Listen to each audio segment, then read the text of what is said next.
आज आषाढ पौर्णिमा. आषाढ पौर्णिमेचा दिवस हा बौद्ध धर्मामध्ये अतिशय पवित्र मानण्यात येतो. कारण की संपूर्ण जगभरामध्ये जिथे बौद्ध राष्ट्र आहेत त्या राष्ट्रांमध्ये आषाढ पौर्णिमा ही मोठ्या जल्लोषामध्ये साजरी करण्यात येते.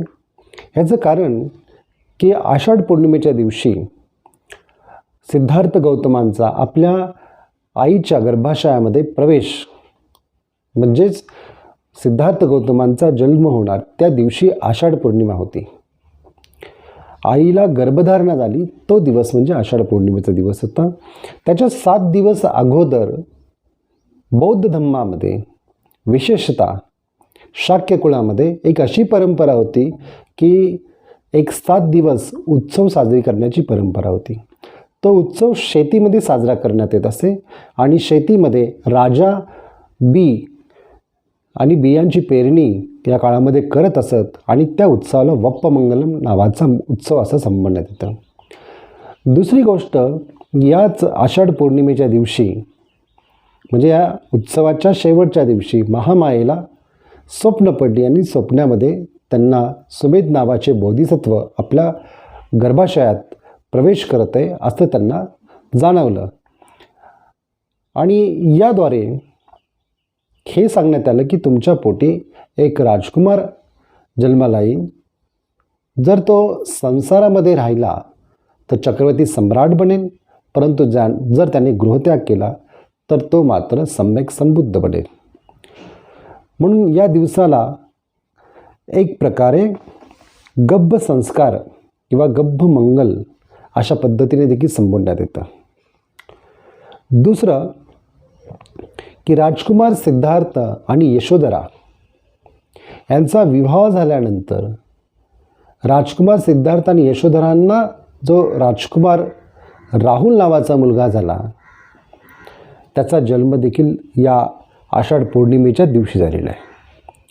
तिसरं की सिद्धार्थ गौतमांनी जो गृहत्याग केला ज्याला महाभिनिष्क्रमण असं म्हणण्यात येतं, ते महाभिनिष्क्रमण की संपूर्ण आपलं कुटुंब सोडून गृहत्याग करून सत्याचा शोध घेण्यासाठी तथागत परिव्राजक बनले. सिद्धार्थ गौतम परिव्राजक बनले आणि त्यांनी सगळ्या प्रकारचं त्या काळामध्ये अस्तित्व असणारं जे काही ऋषीमुनींचं शिक्षण आहे ते शिक्षण वेगवेगळ्या गुरूंकडे जाऊन त्यांनी ग्रहण केलं. म्हणून महाभिनिष्क्रमणाचा देखील महत्त्वपूर्ण प्रसंग बौद्ध त्रिपिटकामध्ये आपल्याला पाहायला मिळतो. तो आषाढ पौर्णिमेला संपन्न झाला. म्हणजे सिद्धार्थांनी जो गृहत्याग केला तो आषाढ पौर्णिमेला केला. तिसरं महत्त्वाचं म्हणजे असं की धम्मचक्र प्रवर्तन म्हणजे धम्माच्या चक्राला गतिमान करण्याचं काम जे भगवान बुद्धांनी केलं तो दिवस देखील आजचा दिवस आहे, आषाढ पौर्णिमेचा दिवस आहे. आणि या दिवसाला की कौंडिन्य, वप्प, भद्रिय, आश्वजित, महानाम या पंचवर्गीय भिक्षूंना तथागतांनी बुद्ध धम्माची दीक्षा दिली आणि त्यांना धम्मोपदेश करताना बुद्धांनी असं सांगितलं की 2 प्रकारची जीवन जगण्याची टोक आहेत. एक आहे कामेसु कामसु खल्लिकान योग, म्हणजे काम भोग म्हणजे इंद्रिय आणि इंद्रियांच्या विषयाच्या संदर्भातली आसक्ती आणि त्याच्यातून मिळणारं जे सुख आहे, जे आनंद आहे, जे माणसामध्ये लोभ वाढवतं, अशा प्रकारचं काम उपभोगाचं एक जीवन आहे. आणि दुसरं एक जीवन आहे जे की अत्तखील मत्तानुयोग म्हणजे स्वतःला आत्मक्लेश देऊन तपश्चर्या करण्याचं एक जीवन आहे. म्हणजे बुद्धांच्या काळामध्ये आजीवक पंथ होता. बुद्धांच्या काळामध्ये मख्खली गोसाल त्याचे प्रमुख होते आणि त्या काळामध्ये अशी विविध संप्रदायाची लोक होती जी स्वतःच्या शरीराला आपण पूर्वजन्मी केलेल्या कर्मामुळे आपल्याला या आत्ताच्या जन्मामध्ये त्या पापांमुळे अशा प्रकारची गती प्राप्त झालेली आहे. म्हणून आत्ता देखील आपण आपल्या शरीराला जर त्रास दिला, वेदना दिल्या तर त्या सर्व पापातून आपण मुक्त होऊ शकतो. म्हणून तशा पद्धतीने देखील विचारधारा त्या काळामध्ये अस्तित्वात होती आणि त्यांचेही फॉलोअर्स होते. म्हणून बुद्ध म्हणतात एक तर कामभोगाचा मार्ग आहे किंवा दुसरा आत्मक्लेशाचा मार्ग आहे. हे दोन्ही मार्ग सोडून मी मध्यम मार्गाची शिकवण देत आहे. जो मध्यम मार्ग माणसाला चक्षु उत्पन्न करून देतो, त्याला पाहण्याची दृष्टी उत्पन्न करून देतो. जो मध्यम मार्ग माणसाला प्रकाश निर्माण करून देतो आणि ती मध्यम मार्गाची शिकवण म्हणजे आर्य अष्टांगिक मार्गाची शिकवण, की ज्याच्यामध्ये सम्यक दृष्टी, सम्यक संकल्प, सम्यक वाचा, सम्यक कर्मांत, सम्यक आजीविका, सम्यक व्यायाम, सम्यक स्मृती आणि सम्यक समाधी असा शील, समाधी आणि प्रज्ञेने युक्त असा मार्ग आहे. बुद्धांनी या धम्मचक्र प्रवर्तनामध्ये असंही सांगितलं की 4 आर्य सत्य आहेत. दुःख आर्य सत्य म्हणजे दुःख माणसाच्या जीवनामध्ये आहे ते शारीरिक दुःख आणि ते मानसिक पण दुःख आहे. जाती, जरा, मरण, व्याधी, प्रिय माणसाचा संयोग, अप्रिय माणसाचा संयोग आणि प्रिय माणसाचा वियोग आणि संक्षिप्तपणे पंच उपादान स्कंद दुःख आहे. ही वास्तविकता आहे असं बुद्धांनी सांगितलं. या दुःखाला कारण आहे, त्याला दुःख समुदय आर्य सत्य म्हणतात. काय कारण आहे दुःखाला? दुःखाला कारण कामतृष्णा आहे, भवतृष्णा आहे, विभवतृष्णा आहे. इंद्रिय भोग लालसा म्हणजेच कामतृष्णा आहे. तर अशा पद्धतीने दुःख समुदय आर्य सत्य तथागतांनी सांगितलं. तिसरं सांगितलं की दुःख निरोध आर्य सत्य म्हणजे दुःखातून आपण मुक्त होऊ शकतो, त्याला आपण रोखू शकतो. तो रोखण्याचा एक मार्ग आहे. त्याला बुद्धांनी सांगितलं दुःख निरोधगामिनी प्रतिपदा आर्य सत्य म्हणजे दुःख मुक्तीचा मार्ग आहे, की ज्याच्यामध्ये तथागतांनी आर्य अष्टांगिक मार्ग सांगत असताना सम्यक दृष्टीपासून तर सम्यक समाधीपर्यंत मार्ग सांगितला. आणि म्हणून या धम्मचक्र प्रवर्तन बुद्ध वाराणसी सारनाथ या ठिकाणी करत असताना यातील कौंडिन्य यांना हे सत्य लगेच उमजलं आणि त्यांनी तिथेच अरहंत अवस्था प्राप्त केली. म्हणून ही जी पौर्णिमा आहे ही पौर्णिमा धम्मचक्र प्रवर्तन दिन म्हणजे बुद्धांनी धम्माच्या चक्राला दिलेली जी गती आहे त्या गतीचं पहिले धम्मचक्र फर्स्ट सेरमन ज्याला संबोधण्यात येतं ते फर्स्ट सेरमन म्हणजे धम्मचक्र प्रवर्तन दिन हा आषाढ पौर्णिमेला दिला. म्हणून तेव्हापासून गुरु आणि शिष्यांची परंपरा बनली जी आज तक आहे. जगामध्ये जेवढी काही बौद्ध राष्ट्र आहेत त्या ठिकाणी याचं पालन करण्यात येतं. पुढे 3 महिन्यापर्यंत या 5 पंचवर्गीय भिक्षूंनी तथागतांसोबत राहून त्या ठिकाणी वर्षावास केला. वर्षावास याचा अर्थ काय? वर्षा म्हणजे पाऊस, वास म्हणजे पाऊस पडत असताना एका ठिकाणी राहणे, निवारा एका ठिकाणी करणे, कुठेही पावसात न फिरणे, एका ठिकाणी राहून धम्माची साधना करणे, आलेल्या लोकांना धम्मोपदेश करणे, ही वर्षावासाची परंपरा त्या काळामध्ये चालू झाली आणि म्हणून याला पहिला वर्षावास असं म्हणण्यात येतं.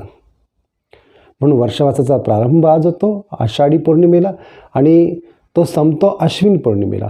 असं काही ठिकाणी 3 महिने, काही ठिकाणी 4 महिन्याची ही परंपरा आपल्याला पाहायला मिळते.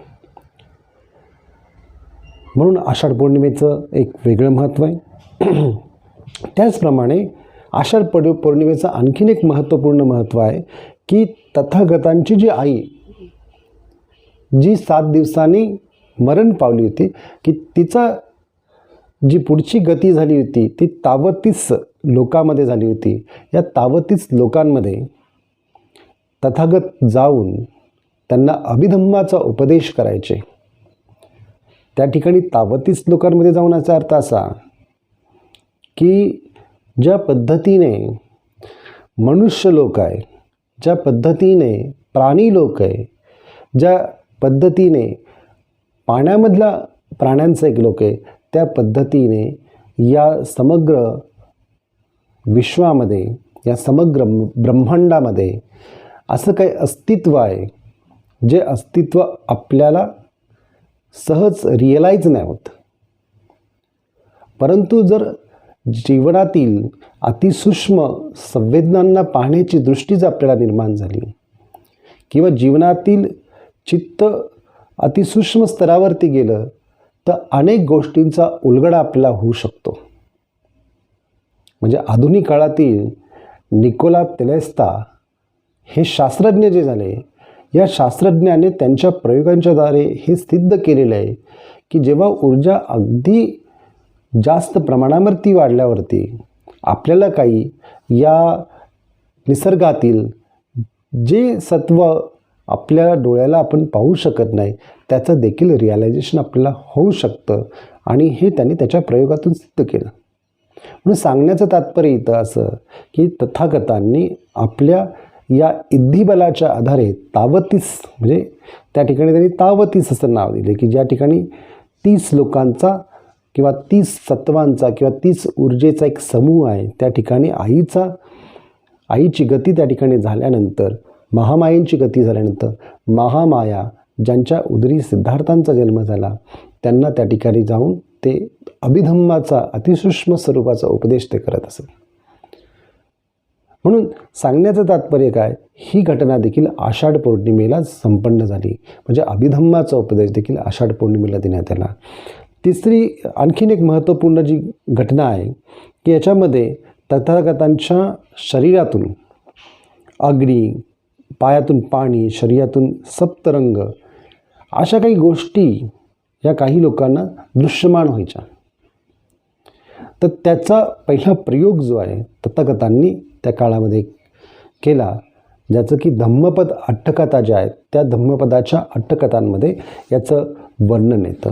काही लोकांना चमत्कार म्हणतात, काही लोक मायथॉलॉजी म्हणतात, परंतु प्रत्येक मायथॉलॉजी, प्रत्येक जी गोष्ट जी आहे जी बुद्धांनी केली त्याच्या पाठीमागे कार्यकारण भावाची शृंखला होती. आत्ता आपल्याकडे कार्यकारण भावाची शृंखला समजण्यासाठी तितकी दृष्टीच नसल्यामुळे आपण केवळ लॉजिकली तर्काने आपण काही गोष्टी यस किंवा नो अशा स्वरूपात म्हणत असतो. परंतु तथागतांना जाणण्यासाठी आपल्याला देखील त्या स्तरावरती पोचणे खूप गरजेचं असतं.